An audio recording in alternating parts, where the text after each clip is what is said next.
오늘 예수님께서 우리를 위하여 십자가에 못 박혀 죽으신 그 날을 기념하며 오늘은 이사야서 53장 말씀으로 그 십자가 구속의 역사, 대속의 역사를 다시 한번 생각해 보고자 합니다. 먼저 1절에서부터 3절까지 신학적으로 그리스도의 비하라고도 그렇게 표현하고 그리스도께서 낮아지심 이렇게 표현하기도 합니다.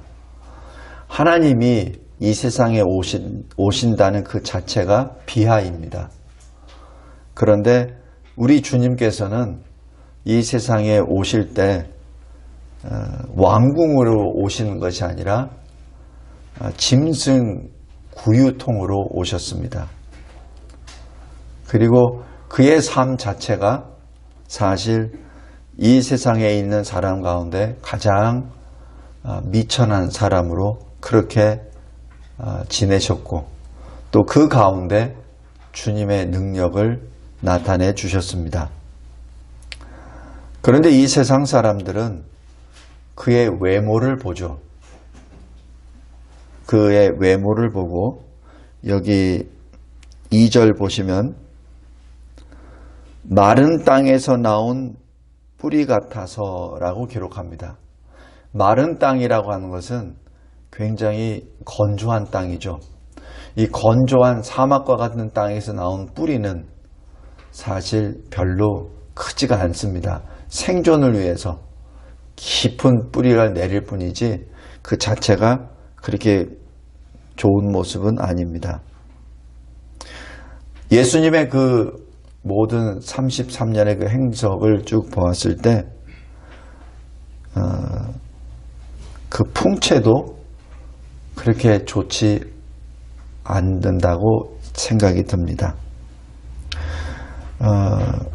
예수님에 대한 그 표현에 있어서 가장 적나라하게 표현한 것이 이 이사야서 53장입니다.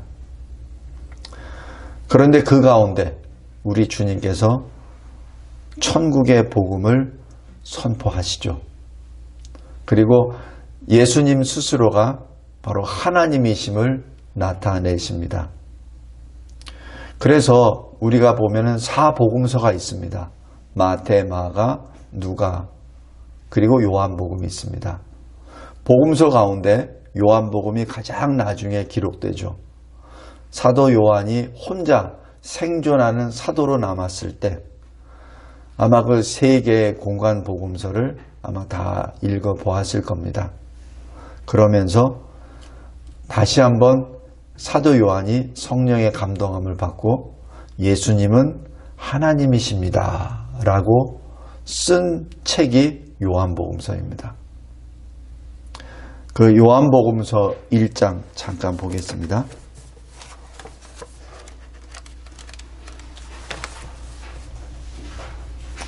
1장 1절에 태초에 말씀이 계시니라 이 말씀이 하나님과 함께 계셨으니 이 말씀은 곧 하나님이시니라.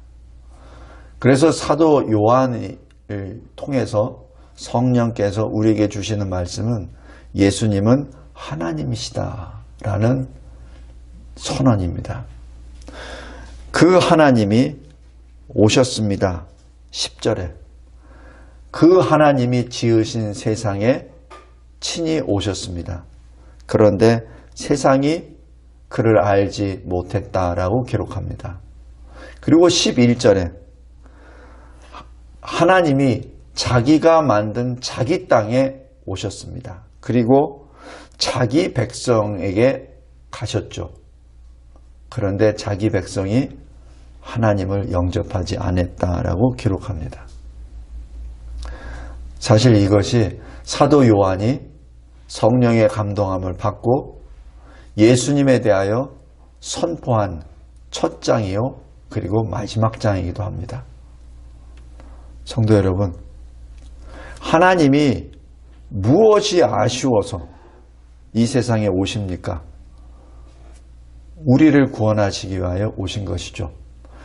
초림 예수는 심판이 아니라 구원을 위해서 오셨고, 재림 예수는 심판을 위해서 오십니다. 그래서 이 초림 예수는 우리를 구원하시기 위하여 2000년 전에 오신 것이죠. 바로 그분이 우리 주님 예수 그리스도이십니다. 이 구약의 이사야서 53장에서는 그 주님을 이렇게 표현합니다. 우리가 보기에 흠모할 만한 아름다운 것이 없도다. 주님의 낮아지심입니다. 그런데 그 낮아지신 가운데 주님께서는 수도 없이 바로 복음을 선포하셨습니다. 자기 자신을 계시하셨습니다. 그래서 내가 선한 목자라, 내가 생명의 떡이니라, 내가 부활이니라, 내가 양의 문이니라 라고 하신 그 말씀에 바로 내가라는 그 자체가 하나님이시라는 뜻입니다. 출애굽기 3장 14절입니다. 스스로 존재하는 자, 바로 하나님이심을 계시하신 것이죠. 예수님은 그렇게 수도 없이 계속해서 예수님 자신이 하나님이심을 계시하십니다. 물 위를 걸으실 때도 마찬가지. 폭풍과 바람이 배를 뒤엎으려고 했을 때 잠잠하라 라고 명령하셨을 때도 마찬가지. 주님은 계속해서 자기 계시를 하셨습니다. 마태, 마가, 누가복음에서는 그냥 하나의 표적이다라고만 했는데 나중에 90세 가까이 된 사도 요한이 보았을 때는 과거 70년 전에 있었던 그 사건들을 봤을 때 그것은 단순한 사건이 아니라 예수님의 자기 계시라는 것을 깨닫게 된 거죠. 그래서 사도 요한에는 끊임없이 에고 에이미라는 그 말씀을 계속 선포합니다. 계속. 그것이 자기 계시입니다. 그런데 그 계시를 받은 유대인들은, 소위 하나님의 백성들은 그 복음을 거부합니다. 성도 여러분, 하나님은 사람이 아닙니다. 하나님은 하나님이십니다. 그래서 사람이 불순종하고 사람이 배도하고 사람이 거부한다 해서 하나님의 일이 중지되거나 지연되는 일은 없습니다. 우리 잘 생각해 봐야 됩니다. 하나님이 나를 특별한 존재로 나를 택해 주셨으니까 내가 일 안 하면은 하나님이 일 못하죠. 그런 착각에 빠지면 안 됩니다. 하나님은 우리가 어떤 반응을 나타내든지 하나님은 일을 하시기로 말씀하셨으면 일하십니다. 그리고 하나님은 일하시기 전에 꼭 말씀을 먼저 하십니다. 왜? 우리의 믿음을 주시기 위하여. 먼저 말씀을 주시고 행하십니다. 그래야 하나님이 일하셨구나라는 것을 우리 이 둔한 존재가 깨달을 수 있기 때문에 그렇습니다. 유대인이 그 계시를 거부합니다. 그러나 그 복음은 그대로 성취됩니다. 그 성취된 것 중에 가장 절정이 바로 여기 이사야서 53장입니다. 여기 4절, 5절, 6절 보면은 예수 그리스도께서 하나님의 어린 양이 우리의 질고를 지고 가시고 또 우리의 슬픔을 당하셨습니다. 그런데 사람들은 예수께서 당하시는 그 질고와 슬픔을 하나님의 징계라고 생각했습니다. 그러나 사람들이 어떻게 생각했든지 그거는 상관없습니다. 5절에 주님이 찔림을 당하심으로 하나님의 백성의 허물이 낫게 됩니다. 주님의 상함으로 인하여 하나님 백성의 죄악이 씻어지는 역사가 일어납니다.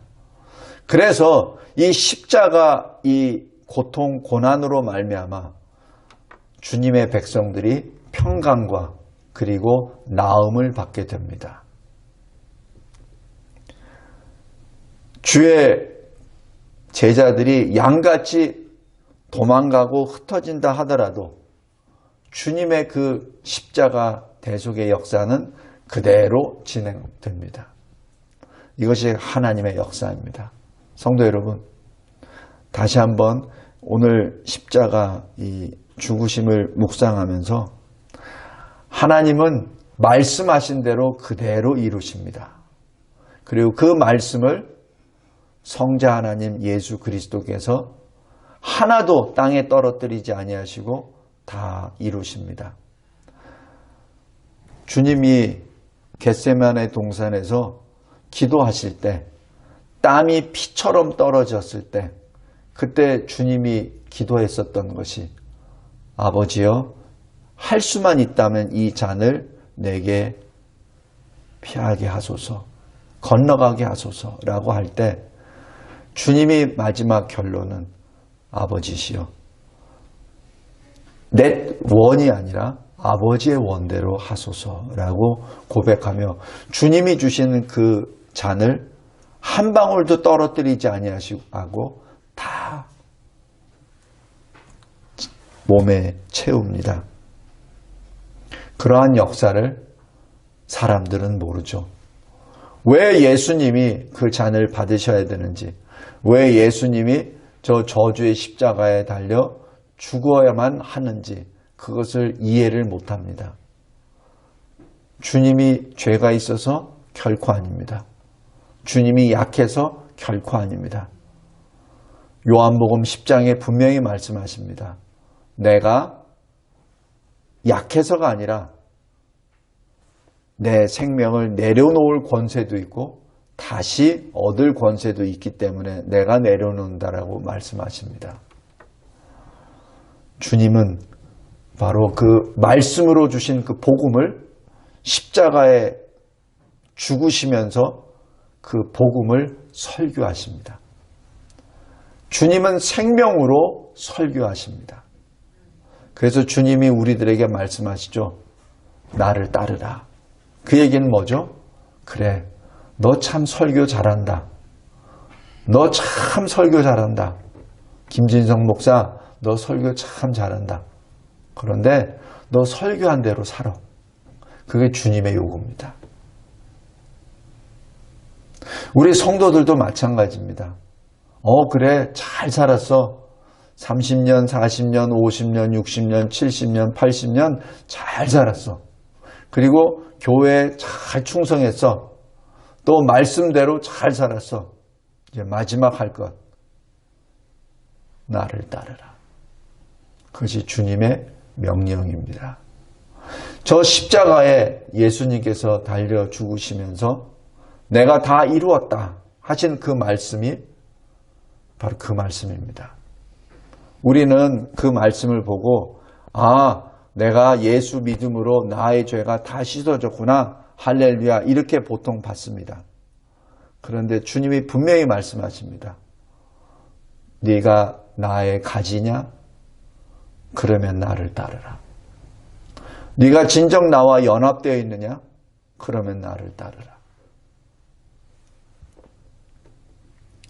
그러나 당시 하나님의 백성이라고 소위 주장하던 유대인들은 주님의 낮아지심을 보고 주님을 거부합니다.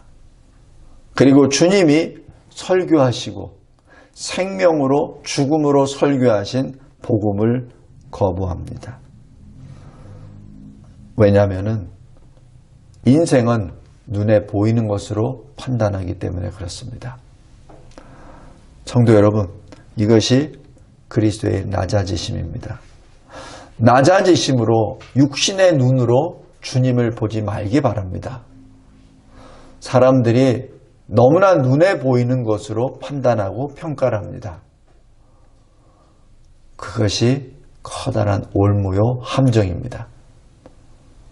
주님 앞에 갈 때, 주님 앞에 설 때는 이 세상에서 내가 얼마나 높은 자리에 있었고 내가 얼마나 많이 가졌고 얼마나 많은 학식을 가졌다는 그거가 아닙니다.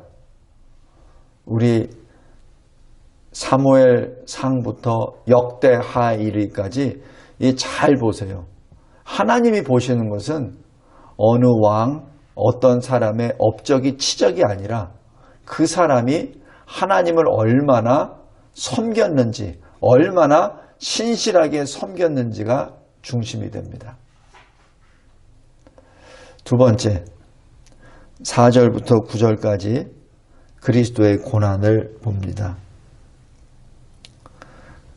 그리스도의 그 고난은 하나님 아버지의 뜻대로 받으시는 그 고난입니다.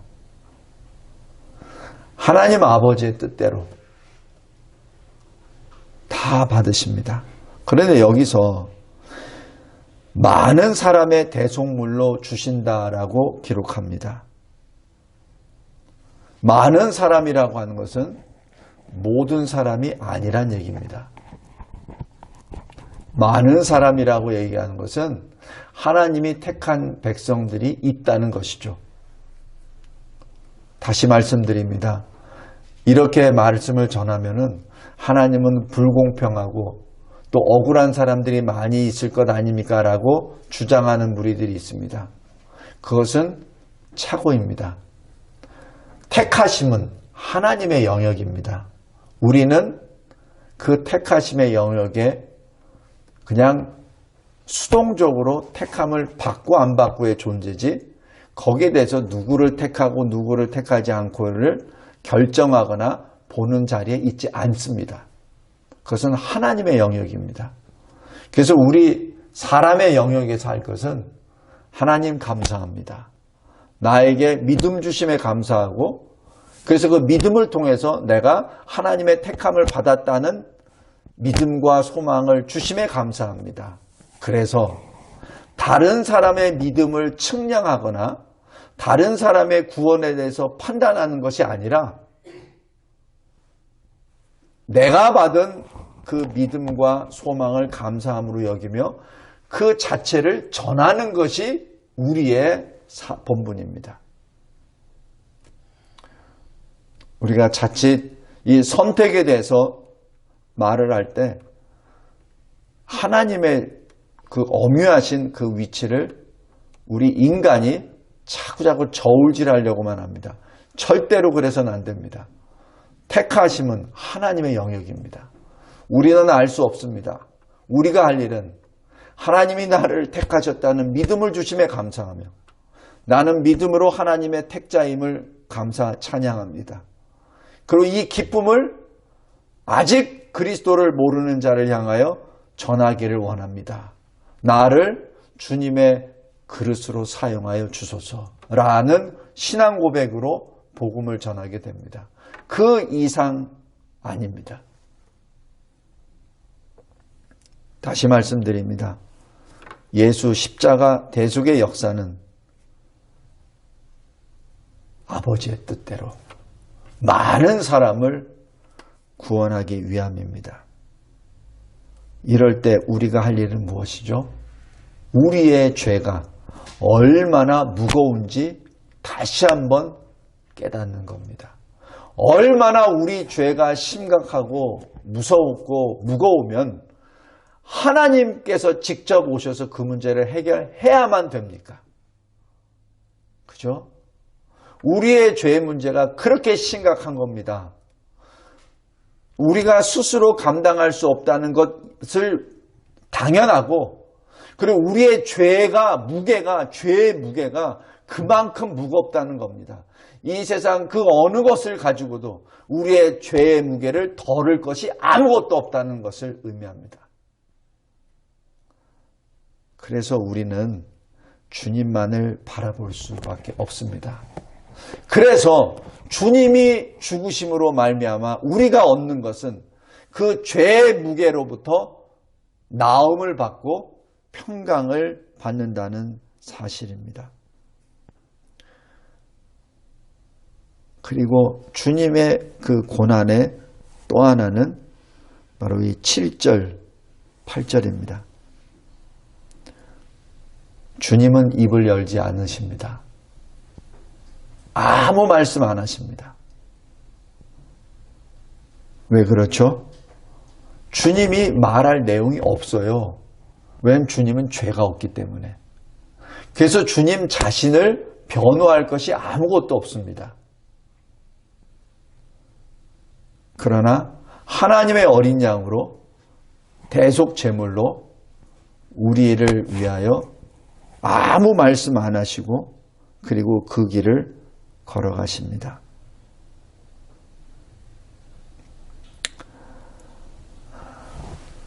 그것이 주님의 고난입니다. 셋째로 10절부터 12절까지 그리스도의 높아지심입니다. 주님은 원래 하나님 아버지와 함께 하셨습니다. 요한복음 1장 1절에서도 태초에 말씀이 계시니라 말씀이 하나님과 함께 계셨으니 그렇게 표현하시죠.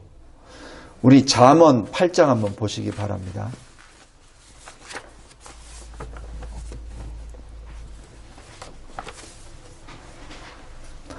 잠언 8장 29절 30절입니다. 땅의 기초를 정하실 때 무엇이죠? 하나님이 창조하실 때 30절 내가 그 곁에 있어서 창조자가 되어 날마다 그의 기뻐하신 바가 되었으며 항상 그 앞에서 즐거워하였으며 이것이 말씀이요 우리 주님의 모습입니다. 이 세상이 창조되기 이전부터 하나님의 말씀 우리 주님은 성부 하나님, 하나님 아버지와 같이 계셨고 그리고 하나님 아버지의 뜻에 따라 모든 피조물들을 만드시는 창조의 역사를 감당해 나가시죠. 그때 하나님께서 뭐라고 하시죠? 창세기 1장에 보기 좋았더라. 보기 좋았더라. 그 보기 좋았더라라는 그 말씀은 바로 말씀이 창조하실 때 성자 하나님께서 창조하셨을 때 성부 하나님이 기뻐하셨다는 내용이죠. 그래서 잠언 8장 30절에 날마다 그의 기뻐하신 바가 되었고 항상 그 앞에서 즐거워하였다라고 기록합니다. 우리 요한복음 17장 한번 보시기 바랍니다.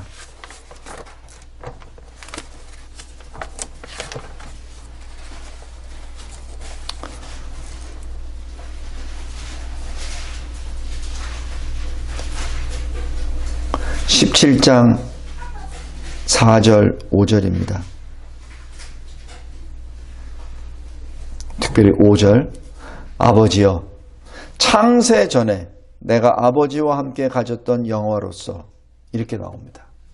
지금 성자 하나님은 성부 하나님과 함께 창세 전에 영화로운 모습으로 그렇게 계셨습니다. 그런데 4절 보십시오. 아버지께서 내게 하라고 주신 일, 바로 이 십자가 대속의 역사입니다. 하나님의 백성을 성자 하나님께 맡겨주시고 그 하나님의 백성을 구원해 내라고 주신 그 사명이죠. 그 일이죠. 주신 일을 내가 이루어 아버지를 이 세상에서 영화롭게 하였사오니 라고 기록합니다. 지금 이 17장의 이 기도문은 지금 이 예수님께서 붙잡히시기 전에 하나님 아버지께 기도하는 내용입니다. 아직 십자가의 역사가 이루어지지 않았습니다. 그런데 이미 성자 하나님이신 예수님은 이것이 이루어질 것을 내다보고 그리고 완료형으로 표현을 합니다. 그리고 5절 후반부에 보십시오. 지금도 아버지와 함께 나를 영화롭게 하옵소서라고 기록합니다. 다시 얘기해서 성자 하나님 예수 그리스도께서는 자원하여 이 십자가 구속의 역사를 감당하시지만 모든 것을 하나님 아버지께 의탁합니다. 모든 것을 하나님 아버지께 맡기죠. 우리 예수님의 그 공생애를 잘 보십시오. 사도를 세울 때도 산에 올라가서 기도하십니다. 나사로를 무덤에서 불러내실 때도 하나님 아버지께 기도합니다. 예수님은 하나님이세요. 그래서 불러내면 됩니다. 그런데 꼭 하나님 아버지께 먼저 기도합니다. 오병이어 사건도 마찬가지입니다. 그때도 그냥 예수님이 분명히 하실 수 있어요. 그런데 아버지께 먼저 감사 기도합니다. 그리고 행하십니다. 성도 여러분, 이것이 그리스도의 능력이요, 또 그리스도의 계시요, 또 그리스도의 높아지심입니다. 성도 여러분, 우리는 그리스도의 것입니다. 그래서 그것이 그리스도의 것, 그래서 크리스찬입니다. 그래서 그걸 우리말로 바꾸면 그리스도인입니다. 그리스도인은 그리스도의 것이죠. 요한계시록 14장에 나와 있는 그 이마에 아버지와 어린 양의 이름이 기록된 자들입니다. 바로 아버지와 어린 양이 소유한 바로 그 사람들이 저와 여러분입니다. 그래서 그 소유된 자, 아버지의 이름과 어린 양의 이름이 이마에 기록된 자들은 하나님의 계명을 지킬 수밖에 없고, 예수의 증거를 가질 수밖에 없고, 예수를 믿는 믿음을 소유할 수밖에 없습니다.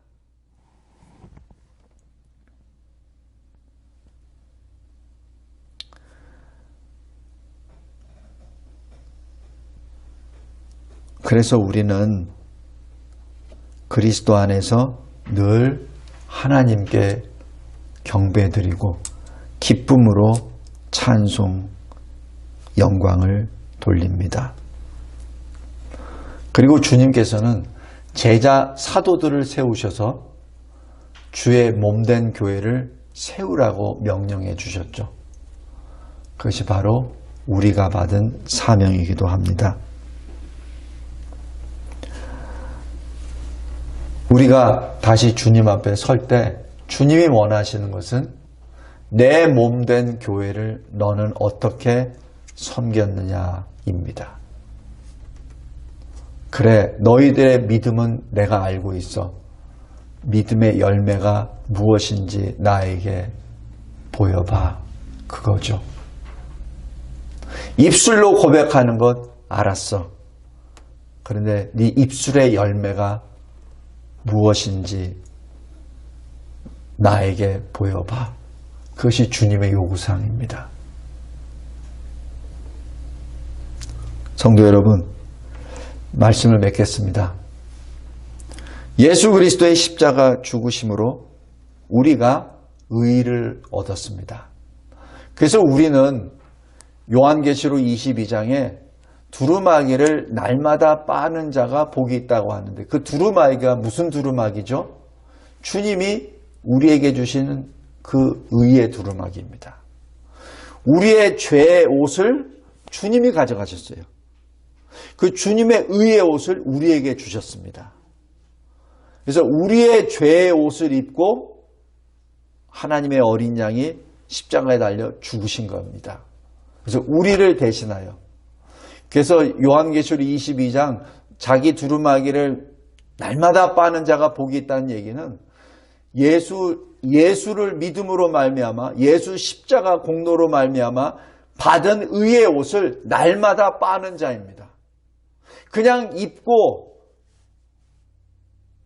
죽을 때까지 한 번도 빨지도 않고 그냥 그 옷을 입고 뒹굴뒹굴 하는 사람이 구원받는 것이 아닙니다. 날마다 말씀과 기도로, 회개의 눈물로 계속해서 씻어야 되죠. 그리고 예수 십자가 보혈의 그 피로, 믿음으로 계속 씻어야 됩니다. 그러지 않으면은 사실 그가 진정으로 의의 옷을 입었는지는 퀘스천입니다. 우리 다시 한번 잘 묵상하기 바랍니다. 주님이 우리에게 의의 두루마기를 주셨습니다.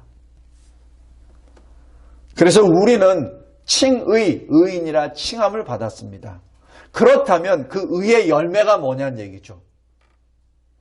매일매일 날마다 주님이 주신 의의 두루마기를 빠는 것이죠.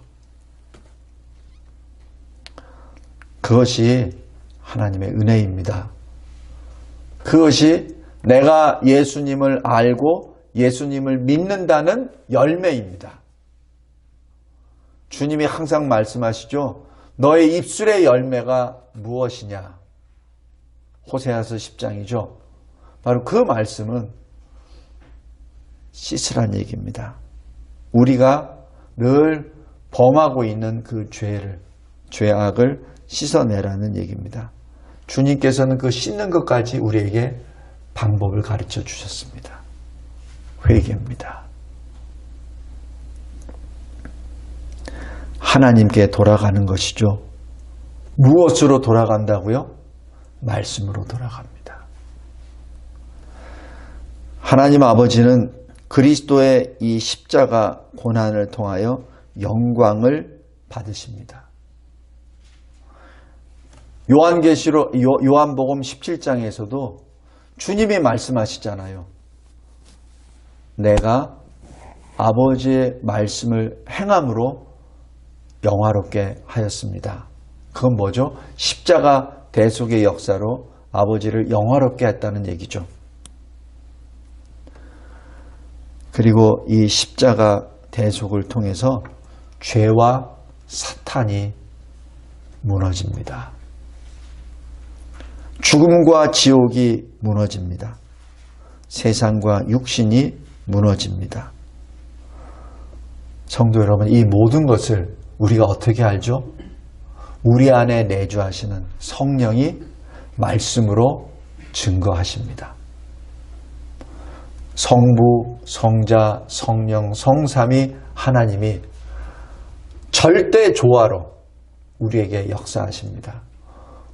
우리 안에 내주하시는 성령께서 그리스도의 영이 하나님의 성령이 우리를 늘 주장하십니다. 로마서 8장에 있는 것처럼 우리가 무엇을 잘 모를 때 우리 안에 내주하시는 성령이 말할 수 없는 탄식으로 우리를 위하여 간구하심으로 하나님의 뜻을 우리에게 알려주신다고 하셨죠. 바로 그것이 성령의 증거입니다. 성도 여러분, 주님이 십자가에 달려 죽으실 때 내가 다 이루었다. 내가 너희의 죄값을 다 지불했다라는 그 선언과 함께 부활한 이후에 가장 먼저 하신 말씀은 내가 너희에게 평강을 주노라 입니다. 승리자만이 누릴 수 있는 유일한 것, 그게 평강입니다. 우리에게 평강을 주시기 위해서 주님이 십자가에 달려 죽으셨습니다. 우리가 하나님의 백성으로 온전히 설 수 있도록 하기 위하여 주님이 못과 창에 찔리며 물과 피를 쏟아내는 그러한 고통을 인내하셨습니다. 기도하겠습니다. 하나님 아버지 감사하고 감사합니다. 만물을 창조하신 그 말씀이, 그 하나님이, 그 성자 하나님이 우리를 위하여 십자가에 달려 죽으셨다는 그 사실을 다시 한번 우리 마음에 새겨주신 은혜에 진심으로 감사합니다. 이 얼마나 큰 은혜요. 그리고 잊을 수 없는 영광인지요. 주님 감사합니다. 아버지 감사합니다. 이 모든 것을 깨닫게 하시는 성령 감사합니다. 주 예수 그리스도의 이름으로 기도하옵나이다. 아멘.